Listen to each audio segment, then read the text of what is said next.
Hey, what's going on, everybody? I wanted to take a moment in the middle of my beautiful ride here today to share something extremely important, because I see a ton of distance runners and cyclists, and one of the most common things that I see with all cyclists is that they talk about getting numbness and tingling going all the way down their arm and into their hands while they're bike riding. And if they've been a cyclist for a really long time, this is something that starts to happen even when they're not on the bike. So one of the biggest things that we can help with as chiropractors is really to free up the part of the neck where those nerves exit out. And every single person that we see, all of their numbness and tingling goes away. But if you're a cyclist and you've been starting to experience this, I want to give you some tips of things you can do while you are on the bike. I think it's first important to understand that the nerves that go down your arm and into your hand first originate from your neck. So the mid to lower portion of your neck, all those nerves exit out. They go through two muscles, specifically the anterior and middle scalenes. They pass underneath your first rib,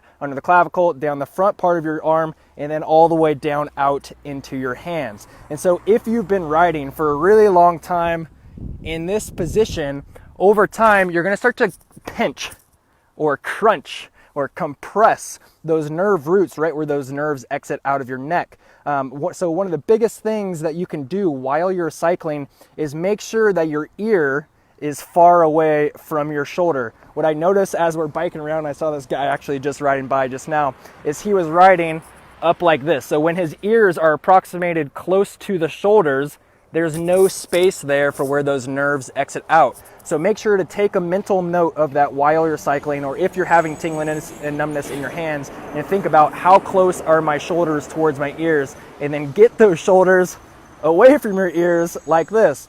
Another thing that we'll notice is once we start to become fatigued while we're on the bike, your head will start to drop forwards and your shoulders will roll forwards. And as you're doing this, the middle and anterior scalenes will get pinched here around that nerve root. So one thing you can do is, instead of having this forward head posture like this, make sure to tuck your chin all the way back, bring your shoulder blades back and down, and that will engage the muscles in your upper back and in your neck to provide space for those nerves as they exit out. The third thing is to make sure that you are breathing up into the top portion of your lungs. Most people think about breathing into their belly, into their mid-chest, and they forget about the top portion of the lung. And if you can breathe all the way up here, as if you're trying to push your clavicles up and away towards your nose, you'll start to create more space for those nerve roots as they exit the neck. So those are the three tips, things you can do while you're on the bike to help you relieve any tingling or numbness that you're getting all the way down into your hands. And if this has been going on for a really long time, if you're the type of person where this is actually starting to happen even when you're not on the bike, the reality is that your body has started to adapt to those stresses over time. And so the anterior, or the front portion of your neck, that part where the nerve root exits out, will start to change. Those muscles get tight. You'll start to have changes within the actual structure of the bones. And so if there's started to become that degeneration over time, the only thing that can actually start to create a positive change and create space and relaxation for those nerve roots would be getting a specific chiropractic adjustment. And there's something that we do that's very unique in our office, and that's actually addressing the front portion of the vertebra.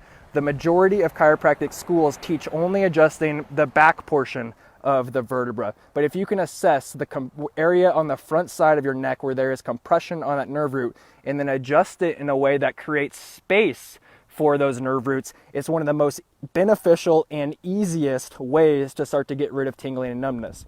So I highly encourage you to find a chiropractor near you who knows how to adjust the front portion of your neck, your upper back, and your collarbone, and start to use those three tips I was talking about while you're on your bike ride to help you relieve any tingling and numbness into your hands.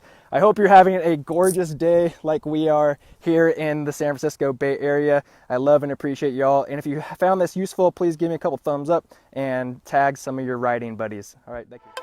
Hey, what's up everybody? Thank you for watching another one of my videos. If you found value in this video, please leave me a comment below, hit that like button, and let me know how I can further serve you. And as always, subscribe for more future videos.